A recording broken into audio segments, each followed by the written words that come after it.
Hello दोस्तों, स्वागत है आपका सीरीज़ के छठे वीडियो में। इस वीडियो में हम पादपों में श्वसन को समझेंगे, यानी कि जो पादप होते हैं, जो पेड़ पौधे होते हैं, उनमें श्वसन किस प्रकार होता है, यानी कि उनमें CO2 और ऑक्सीजन का आदान प्रदान किस प्रकार होता है।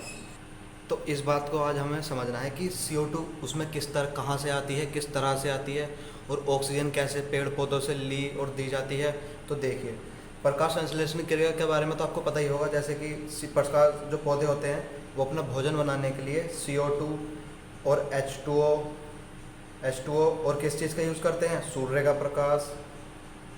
प्रकाश और आपका पर्णहरिम इस चीज़ का यूज़ करते हैं। और क्या बनाते हैं, ग्लूकोज बनाते हैं, C6H12O6 प्लस ऑक्सीजन बनाते हैं।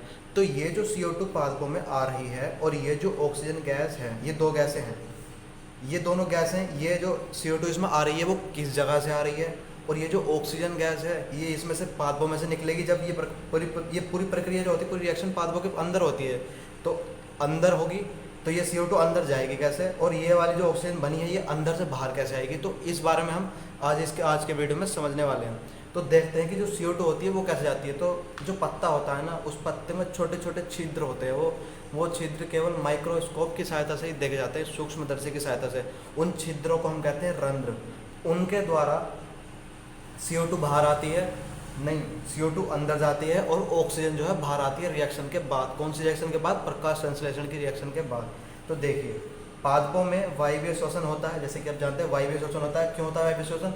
क्योंकि वो ऑक्सीजन छोड़ते हैं और CO2 लेते हैं। CO2 कौन देता है? हम देते हैं उन्हें CO2। और ऑक्सीजन कौन देता है? हमें पेड़ पौधे देते हैं। तो पादपों में वायवीय श्वसन होता है। पादपों में श्वसन के लिए विशिष्ट अंग नहीं होते। जैसे कि हमारे अंदर श्वसन के लिए विशिष्ट अंग है, फेफड़े हैं, कुपिका वगैरह हैं, उनमें ऐसा कुछ नहीं होता है। उनमें कोई विशिष्ट अंग नहीं होते हैं।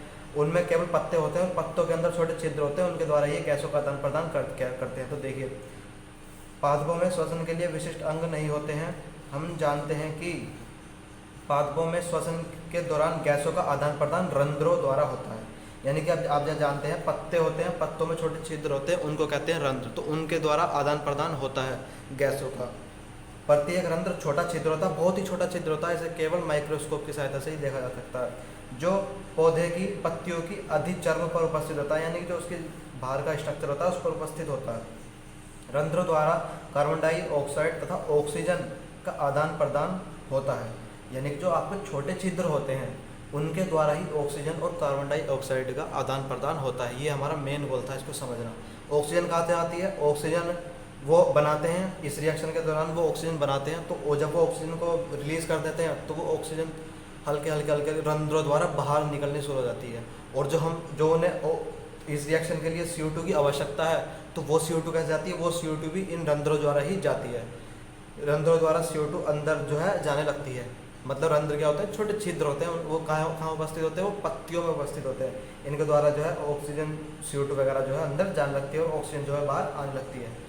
तो रंध्रों द्वारा कार्बन डाइऑक्साइड तथा ऑक्सीजन का आदान प्रदान होता है। दिन में श्वसन के दौरान निकली CO2 प्रकाश संश्लेषण में प्रयुक्त हो जाती है। इस बात को समझिए। तो देखिए, जो दिन में हम सांस लेते हैं, ली, एक बात सुनो पहले, ये जो प्रकाश संश्लेषण की जो क्रिया हो रही है ना, ये केवल दिन में होती है। क्यों? क्योंकि देखो, रात में क्यों नहीं हो पाएगी? रात में CO2 भी होगा, जल भी होगा, पर्णहरिम भी होगा, बट सूर्य का प्रकाश कहाँ से लाओगे? सूर्य का प्रकाश तो नहीं होगा। इसीलिए जो प्रकाश संश्लेषण की क्रिया होती है वो केवल दिन में होती है। तो अब इस लाइन को समझो, ये क्या कह रहा है? दिन में श्वसन के दौरान निकली CO2 प्रकाश संश्लेषण में प्रयुक्त हो जाती है। यानी कि जो हम CO2 छोड़ते हैं वो CO2 कौन यूज़ कर लेते हैं? दिन में पेड़ पौधे यूज़ कर लेते हैं। दिन में ऑक्सीजन का निकलना मुख्य घटना होती है। इसी कारण वो हमें ऑक्सीजन देते रहते हैं, बहुत सारी ऑक्सीजन देते हैं। क्यों? क्योंकि उन्हें दिन में CO2 मिलती रहती है। CO2 तो उन्हें रात में मिलेगी, बट सूर्य का प्रकाश ना होने के कारण वो रिएक्शन नहीं कर पाएंगे। तो बात को समझो, दिन में उन्हें हम CO2 देंगे, वो हमें ऑक्सीजन देंगे खूब सारी। तो दिन में कौन सा मुख्य घटक हुआ? दिन में ऑक्सीजन का निकलना मुख्य घटना है, समझ गए। परंतु रात में जब कोई प्रकाश संश्लेषण की क्रिया नहीं होती, वो इतना अपनी यहाँ ऊर्जा भी बनती है, तो वो इतनी एनर्जी अपने पास स्टोर कर लेते हैं रात के लिए। रात के लिए जैसे हम खाना ऐसा थोड़ा ना कि पूरे दिन खाना खाते रहेंगे, दिन में 3 बार खाते हैं या 2 बार खाते हैं, तो हम जो है उसे खाने के बाद अपने अंदर थोड़ी एनर्जी स्टोर कर लेते हैं। इसी तरह से पेड़ पौधे जो होते हैं वो भी अपने अंदर एनर्जी जो है स्टोर कर लेते हैं। तो दिन में ऑक्सीजन का निकलना मुख्य घटना है, परंतु रात में जब कोई प्रकाश संश्लेषण की क्रिया नहीं होती, CO2 का निकलना ही मुख्य घटना है। क्योंकि देखो जो रात में हम CO2 छोड़ेंगे, वो CO2 ये रात में प्रकाश संश्लेषण की क्रिया हो ही नहीं पाएगी, तो ये CO2 जो रात वाली यूज़ नहीं हो पाएगी। क्यों नहीं हो पाएगी? क्योंकि CO2 भी होगी पेड़ पौधे के पास, क्योंकि हम देंगे रात में CO2, H2O भी होगा, सूर्य का प्रकाश कहाँ से लाओगे? तो इसी कारण जो प्रकाश संश्लेषण की क्रिया है वो केवल दिन में होती है, रात में नहीं होती है। तो ये हमारा छोटा सा टॉपिक था।